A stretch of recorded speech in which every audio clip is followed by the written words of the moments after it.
Imagine walking away from a coffee date with a friend and realizing you just feel completely exhausted. Oh, like a total energy crash? Exactly. You didn't argue, nothing actually went wrong, Right. but your social battery is just at absolute zero. Right. You get to your car, you shut the door, and you wonder, like, was that actually fun or am I just fun? That is such a relatable feeling. Right.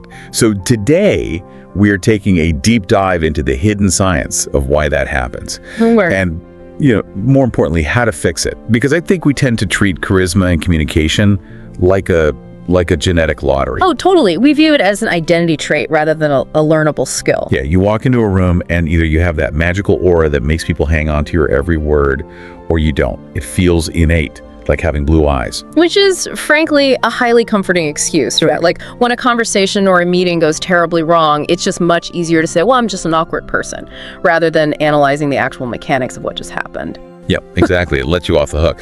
But when you actually look at the behavioral science of human interaction, that whole genetic lottery idea completely falls apart. It really does. So we're exploring the hidden psychology of effective communication today to help you increase your personal influence, your status, and your likability, all without burning yourself out in the process. Which is key, the not burning out part. Exactly. And we've got a stack of incredible sources to guide us today, featuring two brilliant minds in this space. We have Harvard Business School professor Allison Wood-Brooks and behavioral researcher Vanessa Van Edwards. Yeah, and what's so great about both of these researchers is that they approach human connection not as this innate art form, but as a series of tiny intentional choices. Right. They essentially prove that charisma is a hackable system of micro decisions. I mean, it ranges from the specific words you use to set expectations all the way down to the exact distance between your ear and your shoulder. Okay, let's unpack this, because before you even open your mouth to deploy any of these tactics, your mental state is already dictating whether you were going to succeed or fail. Oh, absolutely. The game starts before the conversation does. Right. We often think we fail at communication during the talking part, but the breakdown actually starts way before that internally. It does.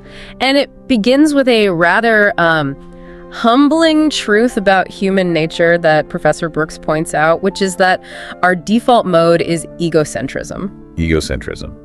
So just being self-centered. Yeah, but not necessarily in a malicious way. It's just that our brains are biologically hardwired for survival.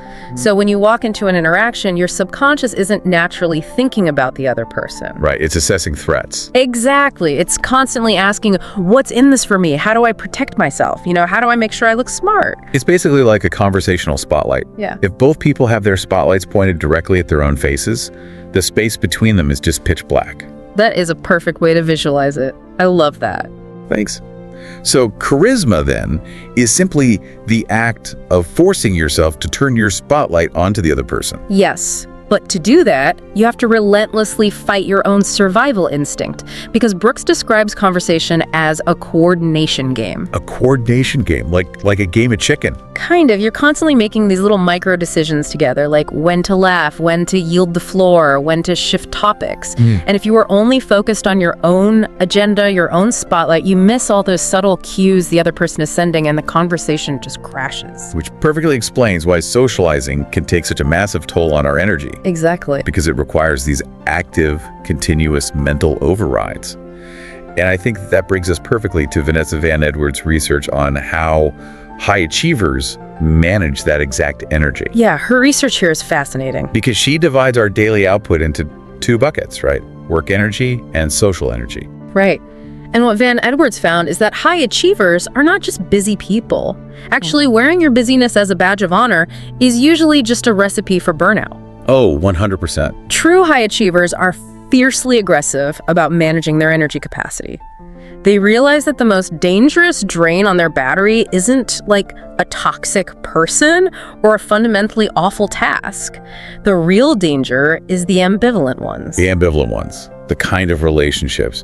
That brings us right back to that exhausting coffee date we talked about at the start. Exactly. It's the people you hang out with where you leave and you question, like, do they even like me? Is this friendship reciprocal? Yeah, that uncertainty. Right, and they drain significantly more psychological battery than actively bad relationships because your brain is constantly running background calculations trying to figure out where you stand. That makes so much sense. And Van Edwards uses a framework called the ABCD audit to map this out, right? Yes, the ABCD audit. It's a great tool. Let's break that down for everyone. Okay. So A work is your flow state. These are the tasks and the people that leave you completely energized. You're operating in your unique genius. Exactly. That's your ideal state. And then B work is stuff you're pretty good at, but, it doesn't give you that same charge. Right.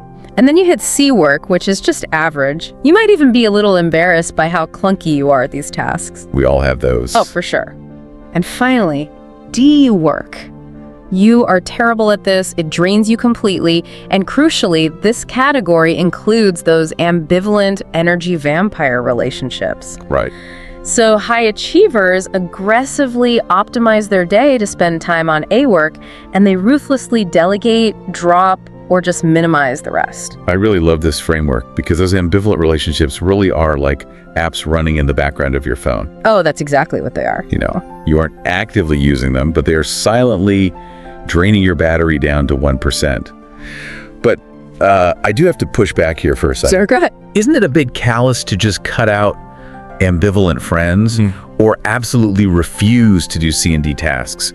I mean, we all have parts of our jobs we hate, and we all have social obligations. We can't just opt out of everything that isn't perfect. It's a very fair point, and to be clear, the goal isn't to become arrogant or lazy. Okay. It's about recognizing the limits of your own capacity. Because the psychological mechanism keeping us stuck here is guilt. Guilt. Yeah, that tracks. We hold on to D work and ambivalent relationships because of people-pleasing. But if your battery is constantly drained by that ambivalent middle, you literally have nothing left to give to your A work or your most cherished relationships. So it's a trade-off. Exactly. Saying no to the ambivalent is what actually creates the space to invest deeply in the things that matter. And for the D work, you absolutely cannot escape. Because we all have some. Right. Van Edwards suggests doing a D work day. Oh, what's that? You get your team together, order some good food, put on some music, and just aggressively grind through the awful tasks together. You just quarantine them from the rest of your week. Quarantine the D work. I love that. So, okay, we've established that bringing your A-game energy is step one, but enthusiasm without direction is just noise. Right. How do you actually channel that energy into a conversation without just, aggressively talking at someone? This is where we shift from the internal game to the framework of words. Because words are incredibly powerful, they actually act as cognitive primers. Cognitive primers. Yeah. Van Edwards highlights this fascinating study on the Pygmalion effect. It's the psychological phenomenon where setting an expectation actually brings that behavior to life.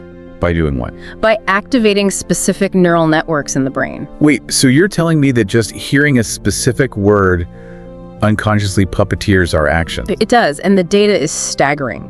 Researchers had two groups of people play the exact same economic game.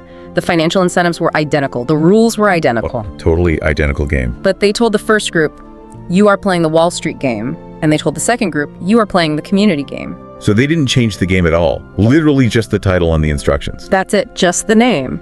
But that single phrase changed everything. Wow. The Wall Street label activated neural associations of greed and competition. As a result, that group hoarded their profits. They shared only a third of their money. And the other group? The community label activated associations of collaboration. That group shared 2/3 of their profits. The label literally overrode their basic economic self-interest. That is wild. If you are listening to this, think about how you can apply this to your own calendar tomorrow. Oh, absolutely. Like, stop sending these sterile autopilot calendar invites that just say meeting or follow-up. You are mathematically priming people to be bored and defensive. Yes. Instead, use words that set a behavioral expectation. Change the invite to collaborative session or winning morning or, brainstorm out. Because you are giving their brain a behavioral cue before they even step into the room. That's such a powerful tweak. It is. Now, once you're actually in that meeting, how do you sustain the interaction? This is where Professor Brooks introduces her 4-part framework to get past the absolute agony of small talk. Oh, thank goodness. Yeah, she calls it the TALK method. TALK. Okay, let's go through it. The T stands for topics.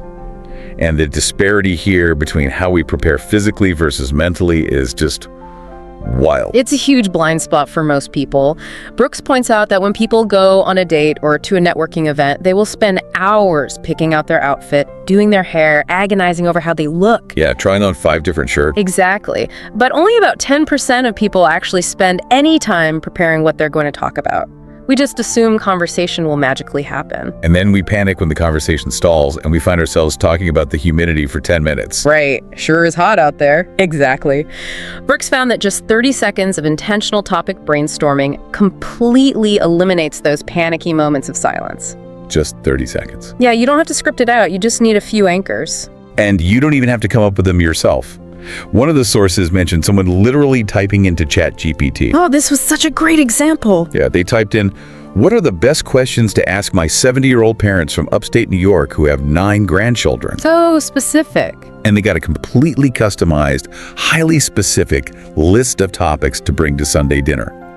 It takes the cognitive load entirely off your shoulders. Which is brilliant because it frees you up to focus on the A in the framework, which stands for asking. Asking. Yeah. Brooks warns against being a ZQ, a zero questioner. Oh, we've all been trapped in a conversation with a ZQ. It's the worst. They just talk at you, or they give one-word answers and never pass the ball back. Yes. The antidote to that is to use never-ending follow-up questions.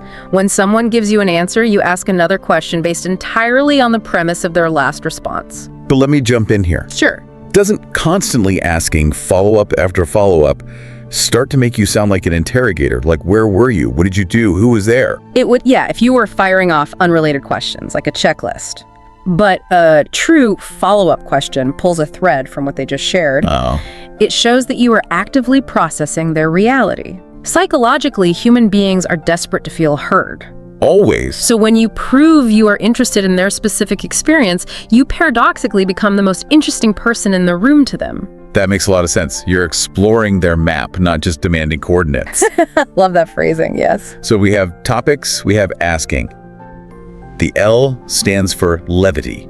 Yes, and the true killer of most conversations isn't conflict or disagreement, it's boredom. Boredom. Levity is the cure for boredom. It breaks the tension. Yeah. And the data Brooks found on this is incredible. What did she find? If you tell even one successful joke or add a moment of lightheartedness in a group setting, that group is significantly more likely to subconsciously view you and later vote for you as their leader. That is fascinating because we usually associate leadership with like strict stoicism, but it's actually about making people feel comfortable. Exactly. And that brings us to the final letter, K, for kindness. Kindness. Which, in a conversational framework, doesn't just mean being polite. It translates to active, spoken listening. What's fascinating here is that we often think of listening as a passive activity. Yes. We think it's just making eye contact and nodding silently. Right. He's going, But true conversational kindness requires verbal proof. It's using a technique called linguistic grounding. Linguistic grounding. You literally say the words, "What I heard you say is," or "It makes sense that you would feel that way given X." You have to validate their reality out loud before you ever attempt to add your own point or disagree with them. Okay, I do have to ask the skeptical question here, though. Bring it on. Prepping topics on ChatGPT, deliberately deploying never-ending questions, using formulated phrasing like, "What I heard you say is," Yeah. does this ever cross the line into feeling manipulative? Like we're writing a behavioral script on our friends and colleagues. It's a super common fear, and Brooks addresses it directly. What does she say? She argues that even if the other person knows exactly what framework you are using, it still feels wonderful to them. Really? Why? Because doing this takes effort. It takes real cognitive load to prepare topics and remember to validate someone's feelings. That's true. Choosing to do that work to make the conversation enjoyable for them is fundamentally an act of kindness, not manipulation. You're building a bridge, not setting a trap. Okay, that completely reframes it for me. So we have the internal energy dialed in, and the words are meticulously chosen to build that bridge. Right. But what happens when your physical delivery completely contradicts everything you're saying? That is where the physical game comes in. And Van Edwards points out that a huge percentage of our influence comes down to a single, easily measurable physical metric. Which is? The distance between your earlobes and your shoulders. The distance between your ears and your shoulders. Okay, so like when we get nervous or when we are staring down at our smartphones before meeting, we unconsciously pull our shoulders up toward our ears and drop our chins down. Van Edwards calls it the turtle posture. Exactly. And there is a deeply evolutionary mechanism driving that posture. You are instinctively hunching up to protect your jugular vein. Oh, wow. Yeah. Your brain registers this physical contraction and says, oh, our vital organs are guarded. We must be under attack. It immediately spikes your cortisol levels, inducing anxiety.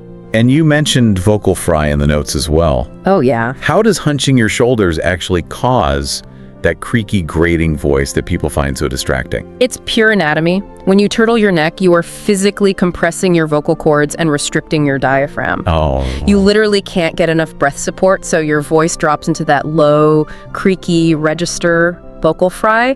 It signals to the listener's brain that you lack confidence and energy. So here is the immediate fix for you listening right now.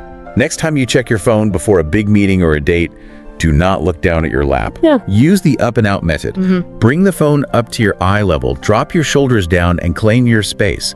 Let your jugular show. Tell your brain you are safe, and your vocal cords will literally open up. That's exactly it. And once you step into the actual conversation, you have to use your hands. Hands are huge. Charismatic people constantly use visible hand gestures because gestures communicate 400% more information to the listener's brain than words alone. Wait, 400%? That's a massive cognitive advantage. It is. The human brain is wired to trust the hands over the mouth. Really? Yeah, if you say, I have 3 points to make today, but you accidentally hold up 5 fingers, How people will notice. the listener's brain will absolutely believe the 5 fingers. It is incredibly hard to lie with gestures, so showing your hands signals transparency and deep conviction in what you are saying. Here's where it gets really interesting. There are specific gestures you can use to hack this perception. Yes, there are. Like the steeple gesture, where you just touch your fingertips together, leaving your palms apart. Right. It's universally rated as the most charismatic, calm gesture a leader can make. Or rubbing your hands together before you speak to generate conversational heat and signal excitement to the room. Exactly. And it extends to the furniture you choose, too. Oh, the environment. Uncross your arms. Choose chairs with armrests so you physically take up more width in the room. Claim that space. Right. And if you are in a swivel chair, literally swivel your entire body to directly face whoever is speaking. It's a technique called fronting, and it's a massive nonverbal sign of respect and engagement. I like to think of body language like the volume knob on a stereo. Oh, okay, I like this. You could have written the greatest song in the world. Those are your words, your TALK framework. But if your shoulders are up by your ears and your hands are stuffed in your pockets, the volume is muted. Nobody can hear the brilliant tune you're playing. That is a brilliant analogy. The physical delivery is the amplifier for the verbal framework. Exactly. But it's one thing to practice steepled fingers and linguistic grounding in a one-on-one setting. It's a completely different beast to deploy this in a chaotic environment. Think about a high-stakes group meeting or a crowded networking event where power dynamics are constantly shifting. Right, navigating the social dynamics of a room. The first rule here, according to Brooks, is recognizing that status is not a fixed trait. Okay. Status, meaning your likability, respect, and influence, fluctuates topic by topic. If the meeting shifts to a technical subject you know nothing about, your status instantly drops. Which is a terrifying feeling. You feel completely invisible and you just want to shrink into your chair. Totally. But you can instantly raise your status back up by taking control of the room's pace. How do you do that? You confidently interject and say, I'm lost. Can you explain this mechanism? Oh, wow. Yeah, taking on the role of the confident question asker instantly displays authority. It shows you are secure enough to admit what you don't know, and you are now steering the traffic of the entire conversation. It's a massive power move disguised as humility. Yeah. And it ties right into Van Edwards' findings on the actual science of likability.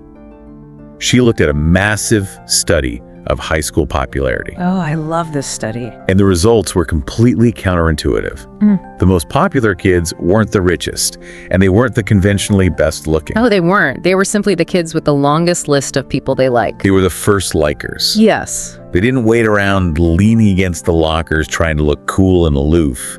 They actively went out of their way to acknowledge people in the hallway. Likability isn't about being impressive. It's just a reflection of how much you actively signal that you like others. And projecting that kind of warmth requires abandoning perfection entirely. Which is hard for high achievers. It's very hard. But Van Edwards cites a famous piece of research known as the spilled smoothie study. Oh, this is great. A demonstrator was making a smoothie in front of an audience. In half the demonstrations, she was flawless.